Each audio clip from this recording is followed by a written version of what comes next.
Então, outra dimensão do processo de ensino-aprendizagem que quero chamar a atenção se refere à relação professor-aluno, que, a meu ver, é uma dimensão que possui implicações muito significativas no desenvolvimento desse processo, né?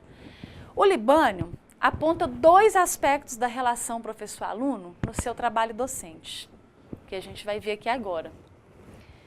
O primeiro é o que ele chama de aspecto cognoscitivo, que é relacionado às formas de comunicação dos conteúdos escolares e às atividades indicadas, né? E o outro aspecto é o socioemocional, que é relacionado às relações pessoais entre professor e aluno, e alunos e as normas disciplinares, né? Então, minha resposta é sim. Mesmo aquele professor que manifesta abertamente aos estudantes que não se dispõe a manter nenhum tipo de relação pessoal com eles, acaba por construir uma relação a partir dessa sua postura, que vai ser positiva ou negativa, dependendo como essa questão é percebida pelos alunos. Então é importante que fique claro que os aspectos socioemocionais não se referem a vínculos afetivos, mas aos vínculos construídos na relação profissional, né? A gente pode chamar assim, que permitam ao professor conduzir o processo de forma interativa, dialogada, respeitosa ou não, né? Então, eu gostaria de sintetizar essa dimensão com 3 afirmações do Libânio, tá? Primeiro, que o professor precisa aprender a combinar severidade e respeito. Segundo, que na sala de aula o professor exerce uma autoridade, que é fruto de qualidades intelectuais, morais, técnicas, e eu ainda complemento, né, que não são fruto de coerção e barganhas, pelo menos não devem ser.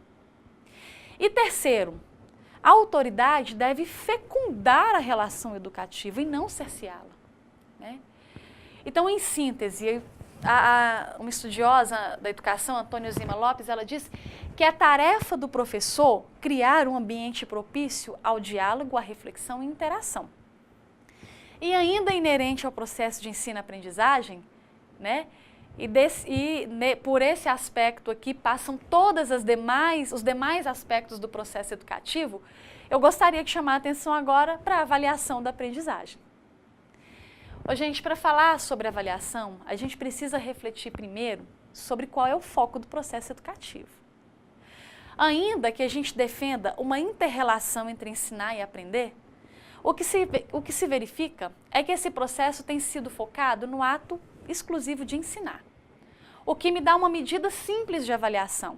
Eu ensinei, o aluno não aprendeu porque não quis ou porque suas dificuldades eram muitas. Então, quando eu mudo meu foco para o aprender, o ato de ensinar passa a ter um sentido mais qualificado. Estou aqui para que meus alunos aprendam. Eu não avalio apenas para dar uma nota, mas para verificar de fato se houve aprendizagem e que medidas precisam ser tomadas para se recuperar e proporcionar a aprendizagem de todos os alunos, né? A nota, a menção, o conceito, seja o que for, é consequência desse processo. E alguns professores têm o entendimento de que as teorias pedagógicas são favoráveis à aprovação automática, né? De fato, os principais estudiosos do tema são contrários à reprovação, já que ela é parte de um processo que discrimina e seleciona. Mas nem por isso eles defendem o sistema de aprovação automática, né, que não tenha um sério e efetivo processo avaliativo. Pelo contrário, eles são defensores da aprendizagem. Então há um equívoco nesse entendimento, né? Eles são contrários à reprovação, somos contrários à reprovação porque defendemos que haja aprendizagem e que todos são capazes de aprender de alguma maneira. Então, ainda no ato de planejar, uma questão a se fazer é por que avaliar? Para que avaliar? Quando a gente planeja, objetivos são delineados para aquele processo educativo. Então, não seria o ato de avaliar uma forma de verificar se esses objetivos foram alcançados? E identificando deficiências na aprendizagem, individual ou coletivamente, não seria o momento de planejar e adotar medidas para superar essas deficiências? Não teria essa dinâmica uma certa lógica e coerência? A questão, pessoal, é que se o meu foco está apenas no ato de ensinar, transmitir um conteúdo, aplicar uma atividade avaliativa com o propósito de lançar uma nota, ou seja o que for, já basta. E é por isso que a gente enxerga coerência em avaliações como a que eu vou exemplificar aqui para vocês. Né? Ao entender que esse processo é o ideal, eu ensino e avalio para dar uma nota, eu vejo coerência em algumas abordagens, como por exemplo, o professor realiza determinada abordagem e nível de aprofundamento nas aulas, mas na hora de avaliar ele aplica pegadinhas, desafios ou questões muito mais aprofundadas. Então, qual que é o sentido desse tipo de avaliação? O que se pretende avaliar de fato? Né? Eu sou contrária a desafios e resolução de problemas mais complexos de forma alguma. Eles devem sim ser devidamente trabalhados em sala de aula com a mediação do professor. E se eles são trabalhados, podem ser avaliados. O que defendo é uma coerência entre o que eu ensino e espero que os alunos aprendam e o que eu avalio. Uma outra situação que eu me deparei. Um professor comentou que ele elaborava 4 provas diferentes, mas que não avisava aos alunos sobre essas 4 provas diferentes. Então, os alunos se davam mal porque colavam dos seus colegas. E aí eu perguntei, professor, nesse caso, como é que você vai saber se os alunos foram mal na prova porque não aprenderam o conteúdo ou porque eles colavam errado? Eu até acho que deve fazer 4 provas diferentes para inibir a cola, né? Ela faz parte aí do nosso sistema, mas você não acha que os alunos deveriam ser avisados? E assim, eles podem tentar fazer a prova por conta própria e te fornecer um diagnóstico que é real. O outro caso se refere a um professor que utiliza o mesmo método adotado por alguns vestibulares. A cada questão errada, perdem-se pontos que foram adquiridos em questões acertadas. Tá? Eu até entendo essa estratégia, né, num processo competitivo de seleção. Mas numa avaliação que deveria ter o propósito de mensurar aquilo que foi aprendido ou não, qual que é o sentido disso? O que o professor espera com essa avaliação de fato, além do lançamento de uma nota? Então, em muitos casos, a avaliação ela tem deixado de ser um instrumento e atividade de apoio ao processo de ensino-aprendizagem, de forma a nortear o trabalho do professor para ser o seu ponto final. Muitas vezes, ela é utilizada com a simples finalidade de lançar uma nota e pronto. Outras vezes, ela é utilizada como barganha para garantir a disciplina, ou outro comportamento que é esperado pelo professor, né? O que o Vasconcelos chama de instrumento de pressão e controle. E é impressionante como muitos de nós temos receio em assumir uma postura mais dialogada e aberta em relação ao processo avaliativo, como se, por isso, a gente fosse perder nossa autoridade perante os alunos. Por exemplo, certa vez uma professora me consultou sobre a possibilidade de aplicar uma nova avaliação para toda a turma, uma vez que no dia da prova o calor estava insuportável e ela tinha plena convicção de que isso foi prejudicial, né? Ou seja, segundo a professora, o resultado das avaliações não representou o real nível de aprendizado da turma. Apesar do receio inicial, a professora entendeu que, tendo como foco a aprendizagem dos alunos, a avaliação deveria possibilitar um diagnóstico adequado, real. E autonomia respeitada, nova prova aplicada, resultados mais precisos e melhores. Né? Uma outra situação que também exemplifica esse receio quanto à tomada de decisões no processo avaliativo aconteceu comigo, alguns anos atrás. E ele foi tão marcante que eu me lembro dessa situação como se fosse hoje. Eu estava no primeiro ano do ensino médio e eu era uma aluna assim, exemplar, né, especialmente em matemática, porque eu amo matemática. E ao fazer uma prova dessa disciplina, num dia que eu estava assim, muito gripada, eu me saí muito mal na atividade. Eu não conseguia fazer a prova porque eu fungava toda hora, muita dor de cabeça. E o interessante é que a própria professora me procurou para questionar o que havia acontecido, né? Que a minha prova foi muito ruim. E mesmo diante do relato, né, da minha forte dor de cabeça, de um funga-funga incontrolável, ela entendeu, ela justificou que aplicar uma nova avaliação seria injusto e abriria precedentes, né? E eu fiquei assim com a única nota vermelha de toda a minha trajetória escolar. E aí então eu me pergunto, injusta com quem? Foi realista essa avaliação?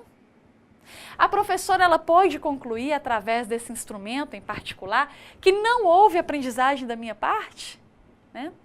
E por outro lado, nós temos também situações em que professores se atêm à busca pela motivação dos estudantes, mas acabam não se apropriando adequadamente ao processo de construção efetiva do conhecimento, ou seja, da aprendizagem. Quer ver uma situação interessante?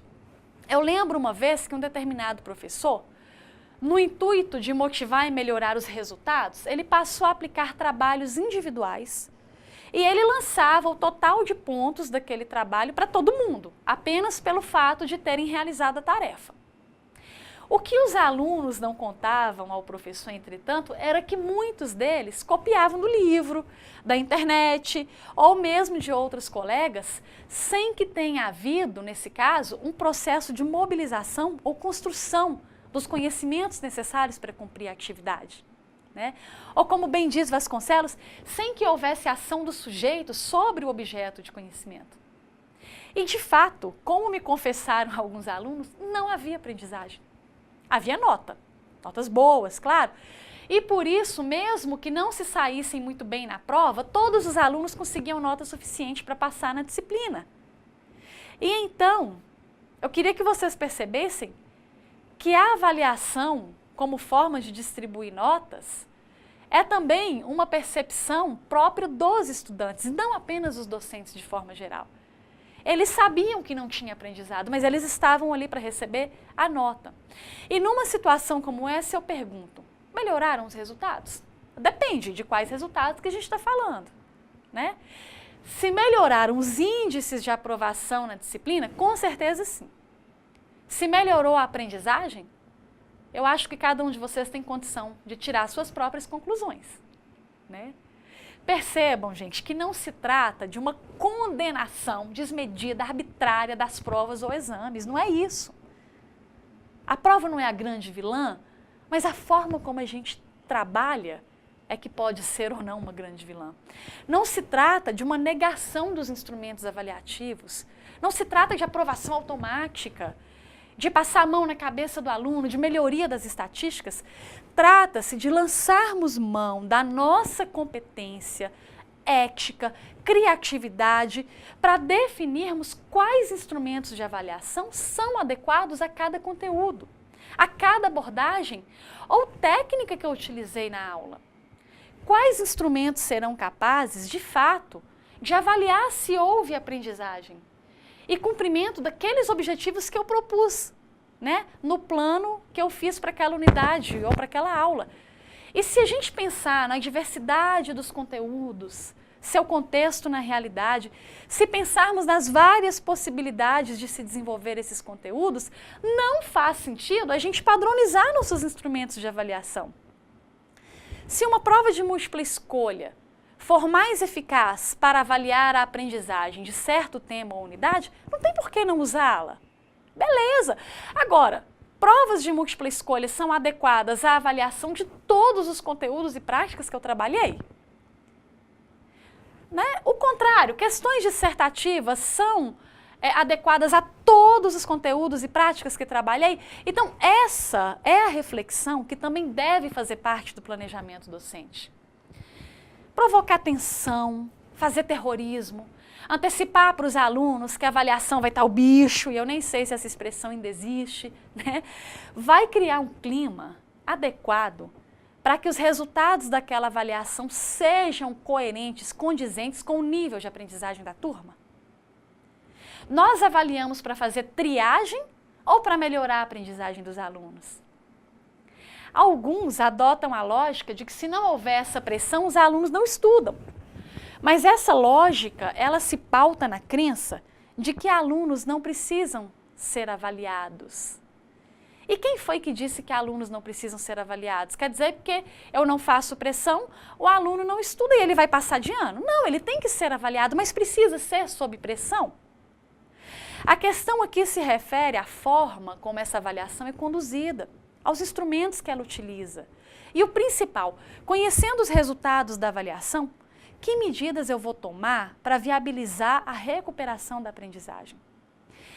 E é incrível como nós somos receosos quanto à recuperação da aprendizagem da nota, né? A gente também tem uma lógica sobre isso.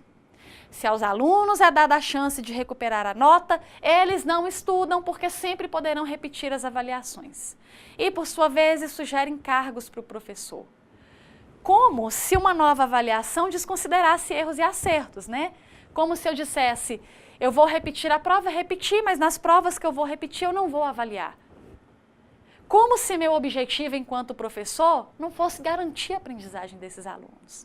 Professores, lancem mão dessa sua autonomia e expertise para redefinir seu processo avaliativo. Não tenham receios em estabelecer condutas com seus alunos, dialogue com eles, definam coletivamente como conduzir o processo avaliativo, né? Sem perder sua autoridade sobre isso. Eu queria mostrar uma coisa aqui rapidinho para vocês. Eu apliquei uma avaliação da minha disciplina na licenciatura em Ciências Biológicas e para isso eu usei o Facebook. Todos os meus alunos tinham Facebook, a gente criou uma página, um grupo fechado, né? E eu fui colocando nessa página fotos que eu tirei nas nossas aulas, relembrando as atividades que a gente fez e colocando perguntas. E a partir do momento que eu ia colocando, eu levei eles para o laboratório de informática e eles foram visualizando tudo isso, né? E colocando as suas respostas ali no Facebook. E teve uma aluna que comentou assim, mãe, no próprio Facebook, eu estou sendo avaliada pelo Facebook, acredita nisso? Foi fantástico, fantástico, não houve pressão, eu tive condição de avaliar se eles aprenderam e eu fiquei surpreendida com as respostas que eles deram, né? E acima de tudo, acima da aprendizagem que eu penso que alguns de forma mais mediana, outros de forma melhor tiveram, foi muito bacana porque eu avaliei o meu trabalho, porque eu vi que aqueles objetivos que eu tinha colocado lá no início, no meu planejamento, foram cumpridos, né? Então, pessoal, o que se trata aqui é de garantir a aprendizagem, né? E aí vocês devem estar se perguntando, mas como garantir a aprendizagem de estudantes que não têm interesse em aprender? E vocês devem estar nesse exato momento, né, se lembrando aí dos diversos alunos que têm ou que tiveram, né? Eu também sou professora. Eu sei claramente que o processo de ensino-aprendizagem é uma via de mão dupla. Alunos comprometidos, mas que possuem dificuldades, têm a seu favor o interesse em aprender. Mas o que a gente tem feito para orientá-los e ajudá-los a superar essas dificuldades, além de uma seleção, né, uma triagem, que geralmente é feita nos primeiros anos ou semestres de curso, quando temos os maiores índices de reprovação e evasão? Nós precisamos investigar, refletir sobre essa questão, de forma a planejar e implementar ações eficazes de recuperação da aprendizagem. E não é um trabalho individual. Apesar de que o papel e o compromisso assumidos por cada professor é que vão nortear os rumos dessa ação. Nós precisamos mobilizar o coletivo, a gestão, o setor pedagógico, os próprios alunos, familiares, se for o caso. É um processo que requer uma mobilização de alguns aspectos importantes do trabalho docente. É o compromisso ético-político, o espírito investigativo e a criatividade, né? Alunos que não têm interesse em aprender, tendo ou não dificuldades, esses alunos precisam de uma intervenção pelo próprio professor e, se for o caso, por instâncias competentes, como serviço pedagógico, psicológico, assistência social. E, pessoalmente, eu gostaria de dizer que minha experiência como docente e gestora me mostrou que mudanças elas são possíveis. Que muitas vezes uma atenção e interesse por parte dos professores, da escola, contribui para melhorar o interesse e compromisso desses alunos. Alguns em menos tempo, outros não. eu precisaria aqui de mais de 50 minutos de aula só para relatar para vocês os diversos e consideráveis casos de sucesso que a gente teve após intervenções adequadas ou por um simples se importar. E eu digo isso para o nível médio e superior. Acreditem, viu? Algumas vezes as diferenças são mínimas entre esses dois níveis. Infelizmente, outros casos não tiveram os resultados que esperávamos, né? Mas eu sou educadora. E como tal, eu sou muito otimista, porque o que seria de nós, educadores, sem esse otimismo? Né? Eu acho que eu sei. Nós seríamos simples dadores de aula. Tá? Bem, espero que essa reflexão que a gente fez aqui, né, várias reflexões, na verdade, como eu falei, não são receitas, mas são questionamentos para a gente poder repensar e dentro da nossa autonomia, do nosso compromisso, a gente poder redefinir a nossa prática. E acreditem, eu redefino a minha prática sempre. Eu sempre mudo, eu sempre procuro aprender mais, eu sempre procuro revisar, identificar aquilo que é bom, aquilo que não é. Isso deve fazer parte do nosso trabalho, né? Pessoal, no próximo módulo, vocês poderão refletir um pouquinho mais sobre o seu planejamento e atuação prática enquanto professor de estudantes que apresentam necessidades específicas, né? Respeitando a inclusão e a diversidade. A nossa sociedade ela é formada por pessoas diferentes, cada um com suas crenças, seus valores. E a escola já não é diferente, já que estamos sempre levantando a questão que ninguém é igual a ninguém. Né? E além disso, cada um tem suas especificidades, dificuldades, facilidades e isso deve ser respeitado. Né? E devidamente planejado, claro. Então, nós esperamos que ao fim desta capacitação, vocês possam repensar e ressignificar a própria concepção de professor, docente ou educador, levando em consideração os princípios pedagógicos e sociais da educação profissional e tecnológica. Isso porque o processo educativo, né, como a gente viu, ele consiste na criação e no desenvolvimento de contextos educativos que possibilitem a interação crítica, criativa entre esses sujeitos singulares, né? E não simplesmente na transmissão e assimilação disciplinar de conceitos e comportamentos estereotipados, né? Então fica aqui o meu muito obrigada e bom proveito no curso.